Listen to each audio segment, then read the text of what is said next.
She celebrated the moment he was fired as if it were a victory. In the middle of a bright Monday afternoon, while sunlight poured through the glass walls of the executive office, Marissa Vale raised her champagne glass and laughed with the people around her. Across the lobby, a black single father named Kendrick Rowan stood quietly with a cardboard box in his hands, trying not to let anyone see how badly his fingers were shaking. He had spent 7 years building that company, staying late, covering emergencies, and sacrificing time with his little daughter just to keep a roof over their heads.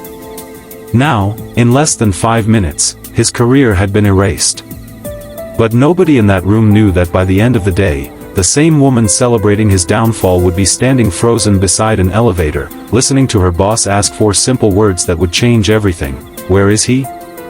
If you believe kindness, dignity, and second chances still matter, take a moment to like this video, share it with someone who needs hope, leave a comment, and subscribe to Heartline Stories.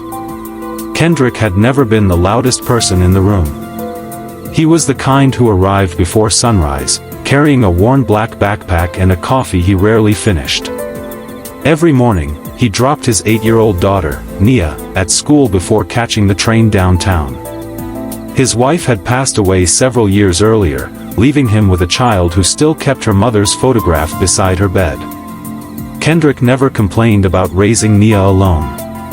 He simply adjusted his life around her. When other employees went to expensive dinners after work, he hurried home to help with homework. When colleagues took long vacations, he saved every day off for emergencies. And when his daughter once developed a fever during an important company presentation, Kendrick gave the presentation flawlessly from the hospital waiting room, whispering instructions to his team while watching the nurse check Nia's temperature. For years, people trusted him because Kendrick never asked anyone to carry his burden. He worked in operations for a rapidly growing technology company called Meridian Crest, and his ability to solve problems had quietly become one of the reasons the company succeeded. But there was one person who never respected him. Marissa Vale, the company's newly promoted vice president, believed success belonged to people who looked successful, sounded successful, and knew how to impress the right executives. Kendrick's modest suits, old shoes, and quiet personality made her underestimate him. She saw a man who came to work carrying yesterday's lunch in a plastic container. She never saw the thousands of dollars he was saving for Nia's future. One morning, everything changed. Kendrick discovered that a major shipment had been incorrectly approved by a senior manager, and if it went through, Meridian Crest could lose a massive client.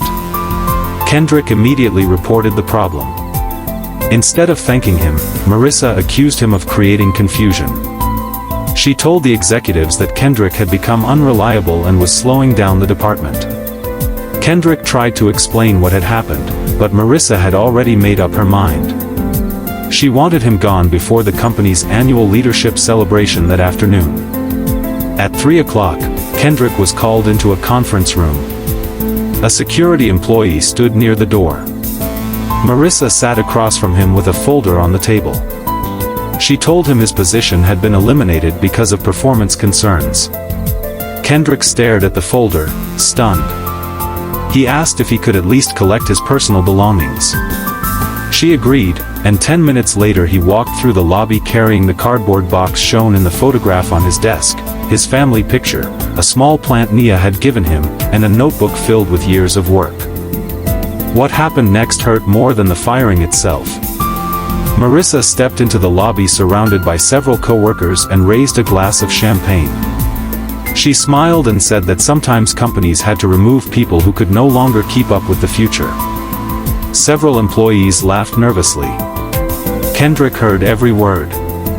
He lowered his eyes, tightened his grip on the box, and walked toward the doors without saying anything.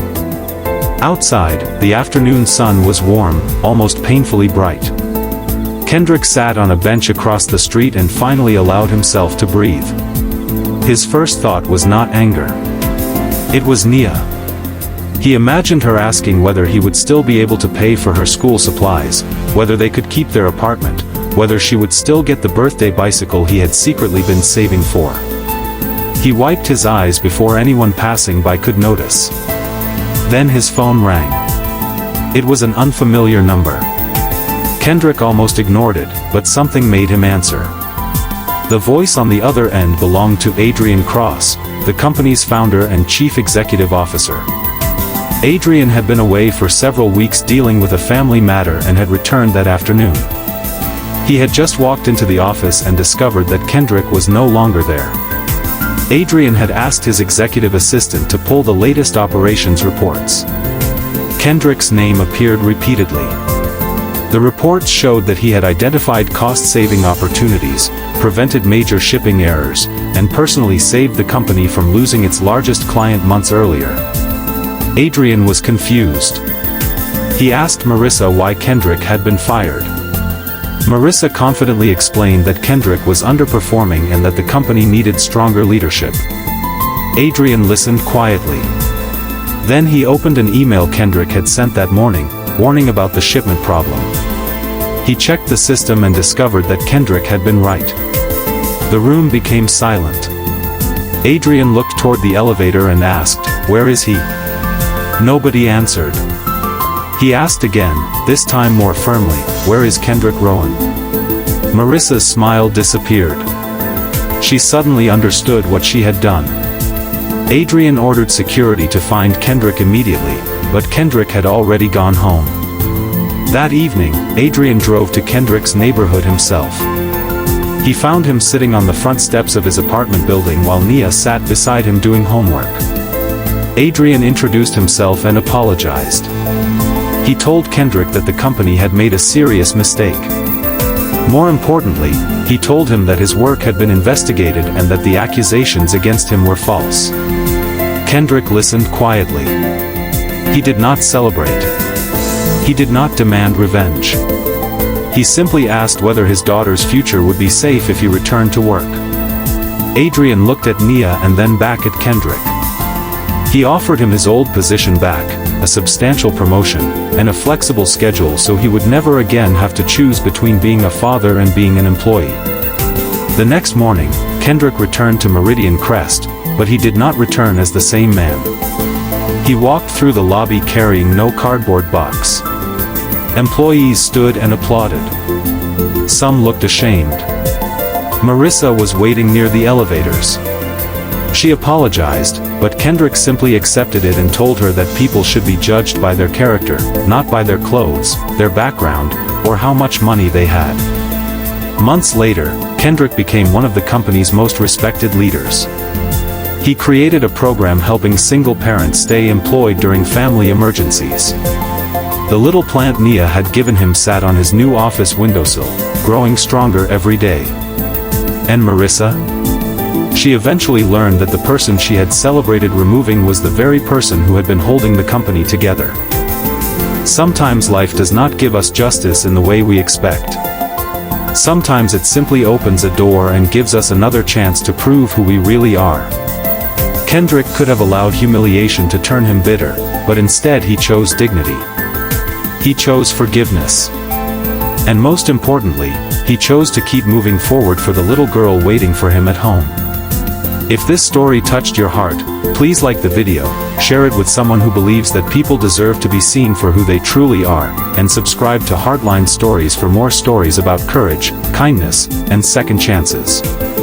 And before you leave, please comment kindness below if you believe that one act of compassion can change someone's entire life. Because sometimes, the person everyone overlooks today becomes the person everyone needs tomorrow.